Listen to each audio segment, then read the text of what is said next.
Meu pai é metroviário, aposentado hoje. Mas apesar da infância pobre, não só do meu pai e da minha mãe, que nasceram por volta da década de 40 e 50, a minha mãe no Gardenia Azul, né? E meu pai ali na Taquara, ambos possuem uma carga cultural muito grande. Coisa que eu, apesar de classe média baixa, hoje, graças a Deus, de uma realidade diferente, não possuo.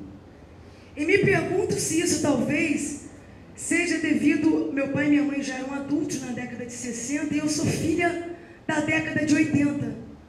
Queria saber quais são as condicionantes dessa realidade, porque é uma realidade. Muito obrigada. Não, eu acho o seguinte,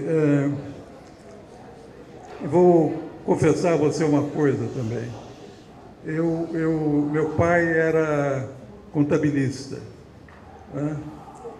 Contabilista, e minha mãe mal tinha o curso primário. Então, na minha casa, eu só tinha livros de contabilidade. Alguns livros que eu fui procurando e pedindo para o papai comprar, mas eram livros, na minha infância, era Monteiro Lobato, né? E ele foi comprando. Eu comprava também as revistas infantis. Então, nunca é tarde demais. Você é uma jovem para adquirir cultura, para ler mais, quer dizer, procurar leituras adequadas. Você citou Casimiro de Abreu, o primeiro soneto, os primeiros versos de meus 8 anos. Casimiro de Abreu tem esse poema que é famoso, todo mundo conhece, mas ele é um poeta muito maior do que os meus 8 anos. Você chegar lá, tem um verso do Casimiro de Abreu que eu tomei como uma ideia da minha vida. Ele fala nos anos, como é que é? Nos anos lentos que passam velozes. É um verso de um poema dele. Anos lentos, na nossa infância, na nossa juventude, os anos parecem que são muito lentos para passar. E depois, de repente, passam velozmente. Eu, com 77 anos, estou achando que está passando muito depressa. Começa o ano, logo acaba, né? Passam velozes. Então, eu acho que nunca é tarde para aprender. Eu estou aprendendo, olha, eu estou na academia há 10 anos. O que eu aprendi nesses últimos 10 anos é muita coisa. Tem a biblioteca da academia, tem as conferências, o Coronel Ibis frequentou lá nossas conferências, tem livros que eu tive que estudar para fazer os meus próprios trabalhos para a academia, né? A academia nos exige sempre trabalhos. A ideia de academia, uns velhinhos sentados lá tomando chá, acabou. Hoje nós temos que fazer trabalhos para a academia, quer dizer, para publicar livros. Eu acabei de fazer um trabalho sobre Joaquim Nabuco.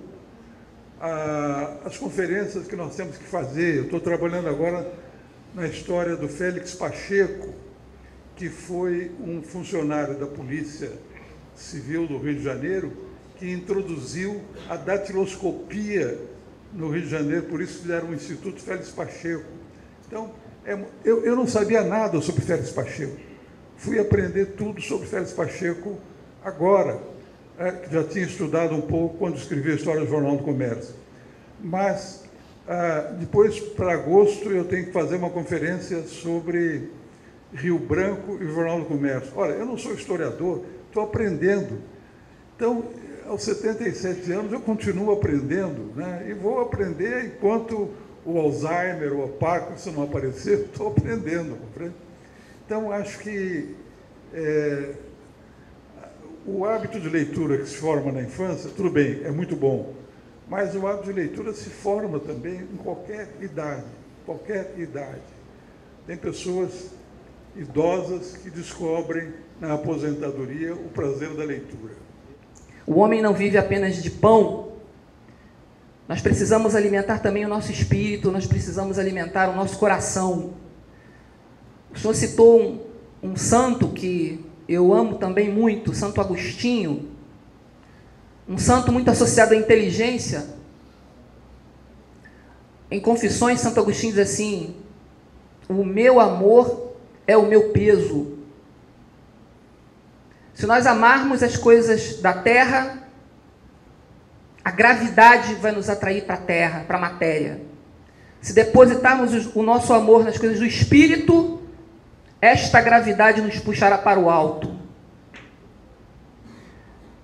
A única forma de nós humanizarmos a instituição e, através da humanização da instituição, humanizarmos as ruas, através da humanização da nossa atividade, é colocarmos o nosso coração no nosso trabalho, alimentarmos o nosso espírito. É tão importante, é tão fundamental quanto alimentar as nossas mentes com todo o conhecimento que esta escola procura passar. Nós precisamos de mais humanidade num mundo sufocado pela matéria, num mundo sufocado pelo consumo, insisto nesse ponto, que nos deforma, que nos agride, que nos violenta, porque violenta a nossa dignidade, violenta a nossa humanidade. A violência tem todo esse componente espiritual que muitas vezes é desconsiderado. Nós estamos ainda muito longe de entender o que a força, o que a violência de 500 anos de escravidão fez com todos nós. Nós estamos longe de entender o que 500 anos de escravidão significou e significa, e significará ainda no sentido da corrupção moral da nossa alma. Porque a nossa democracia, esse é o grande desafio que temos ainda que resolver neste país. É uma democracia construída sobre uma base escravocrata. Uma democracia construída a partir de uma sociedade onde os homens não se enxergavam, como ainda não se enxergam, como iguais. Iguais na miséria, iguais no pó. E a literatura, ela é capaz de despertar a nossa emoção para essa igualdade. Quando você lê Dom Quixote, as angústias, as dores de Dom Quixote, e você é capaz de se comover com o sofrimento daquele homem, como somos capazes de nos comover diante do sofrimento do Hans Castorp ou do Riobaldo, nós nos humanizamos. Quando a gente chora ouvindo Beethoven, quando a gente se comove diante de uma grande obra de arte, nós construímos a nossa humanidade. Meus queridos, vocês são o futuro. Cuidem para que esse futuro se atualize na vida de cada um de vocês. Nós temos aqui uma biblioteca que estamos tentando melhorar. A Montanha Mágica faz parte do nosso acervo. Busquem bons livros, procurem a companhia de bons autores, cuidem para que toda essa violência que nos cerca não diminuam a humanidade de cada um de vocês. Nós temos que mudar a realidade que nos cerca, podemos mudar a realidade que nos cerca, mas é preciso acreditar. Acreditar que isso é possível. Acreditar que vamos conseguir reverter esse quadro.